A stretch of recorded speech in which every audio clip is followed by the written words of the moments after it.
What's up mga kahigang? Mahilig ka ba mag-track ng fitness goals mo? At the same time, naghahanap ka na ng rugged at affordable na fitness tracker.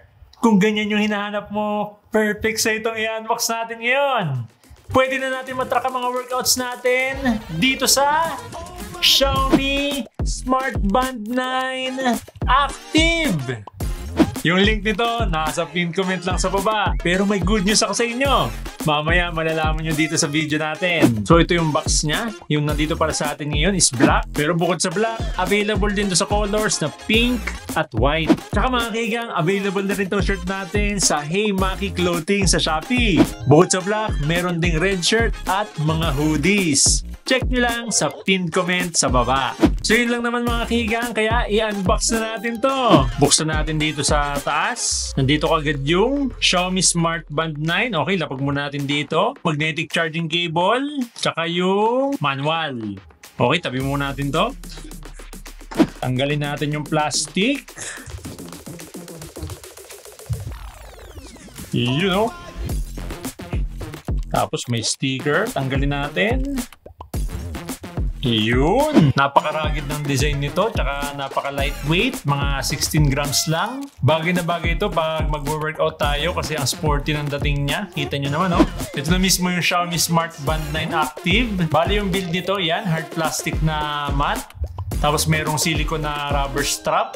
Mas maganda nga lang sana kung napapalitan mo yung strap kasi ito fixed na. Kasi mas nag-focus yung Xiaomi sa durability. Kaya yan, makikita nyo, part na ng body yung strap niya. Nakadikit na siya. Tapos glass na yung screen niya. Tapos buttonless yan. Wala kang makikitang button dito kahit dito sa kabila. Malinis. Same sila dun sa Xiaomi Smart Band 8 Pro ko. Yung experience ko lang sa ganito, dapat hindi mo siya ino-off kasi need mo na magnetic charging cable niya para lang mag-on. Pero matagal naman yung battery life nito kaya for sure bihira nyo ito may off kasi charger lang to ng 1 hour and 40 minutes.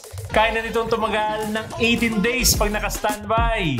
5 to 7 days naman pag average use. So i-on na natin to mga kaigang. Yun nga, kailangan natin ng magnetic charging cable para i-on to kasi buttonless na.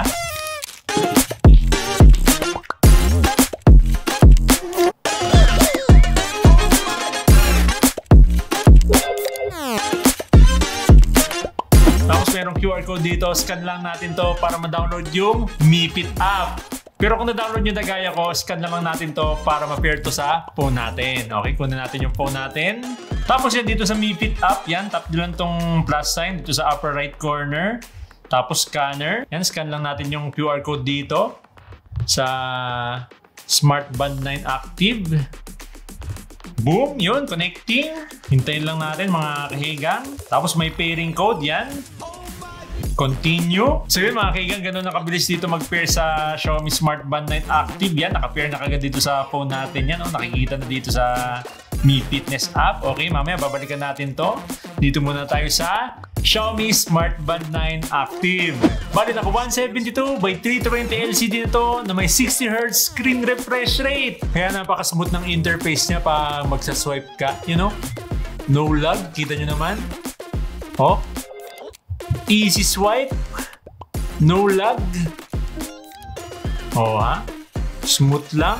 Tapos yung screen pala nito glass. Tapos ito yung default watch face niya. Kung gusto nyo palitan, hold nyo na yung screen. Yan, check pa natin yung isa. Yun, abstract. Okay, check pa natin. Okay, wala na. Dalawa lang yung default na watch face niya, no? Pwede naman tayo mag-download ng additional watch face. Mamaya papakita natin sa Mi Fitness app. So yun, pag nag-swipe down tayo, dito natin makikita yung app notifications. Tapos pag mag-swipe left tayo, nandito yung mga widgets. Yan, ito yung Bluetooth music player. Okay, swipe ulit tayo. Nandito yung weather. Tapos pag nag-swipe down ka, dito natin makita yung forecast. Yan, yung now, this week, today, tomorrow, Friday. Yan, yung mga forecast.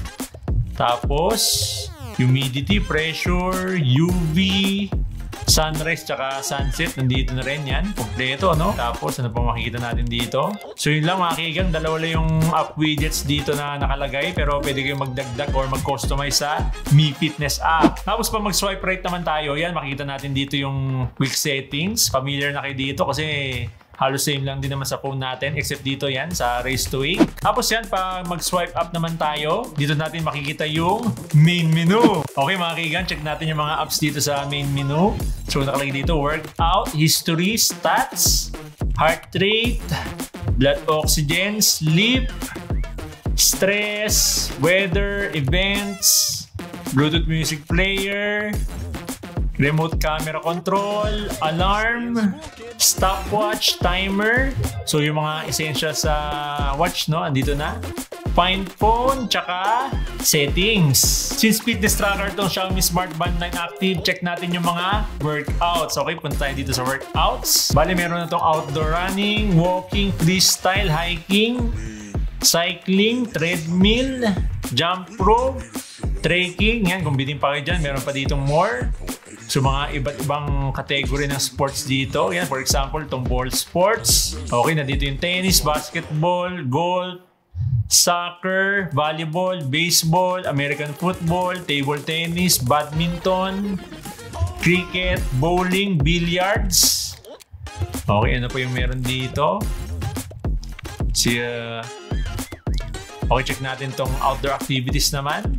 Yun nga, outdoor running, walking, hiking, cycling, trail run, roller skating. So pili lang na kayo dito mga kigang, yun, napakadami. May yoga pa. Yan, kung ano yung mga trip nyong workout dito, pili na lang kayo. Iba't ibang mga category nandito na. So wala tong built-in GPS, kaya kung gusto nyo ng additional information sa jogging or cycling nyo, need nyo i-connect sa phone para magkaroon kayo ng access sa GPS. Pero 100% working naman lahat ng sensors ito kahit hindi nakakonect sa phone natin. Kahit hindi nakakonect sa phone, nare-record pa rin yung steps, calories, heart rate, blood oxygen, tsaka sleep natin. No problem din kahit mabasa kasi 580 water resistance na to or waterproof up to 164 feet. Okay mga kigang, bago natin isuot tong Xiaomi Smart Band 9 Active, check muna natin tong Mi Fitness app. Available to sa iOS at Android. So dito sa Mi Fit app, yan, pag tinap nyo tong health, makita nyo dito yung health status nyo, yung calorie, steps, moving, sleep, heart rate, yan, blood oxygen. So lahat nandito na, no? Tapos pag tinap natin itong workout. So yun gaya na sinabi ko kanina mga kaigang, itong Xiaomi Smart Band 9 Active, wala siyang built-in GPS. So nagkakaroon lang to ng access sa GPS pag nakakonect sa phone natin. Tapos yan, pag tinap natin itong device, dito na natin makikita yung Xiaomi Smart Band 9 Active natin. Tapos yan, dito sa Manage Band Displays, pwede ka mag-download ng watch face dito or pwede ka mag-customize. So yan, pili lang kayo ng watch face dito kung ano yung trip nyo. Pero kung gusto nyo naman mag-customize yan, tap nyo itong custom. Tapos yan, lalabas dito yung mga naka-ready ng template. Bali, babaguhin nyo na lang yung picture. Lagyan nyo yung picture nyo, friends nyo, or pet nyo. Pero tayo ngayon, magda-download tayo. Okay, pili tayo ng watch face dito. You know, bagay dito. Napaka-sporty ng dating. Oh, ha? Look at that! Tapos yan, papupunta naman tayo dito sa notifications and calls. Yan, pwede natin customize yung notifications dito. Yan, tap natin tong app notifications. So may option kayo dito, yan, mirror phone notifications or custom notifications.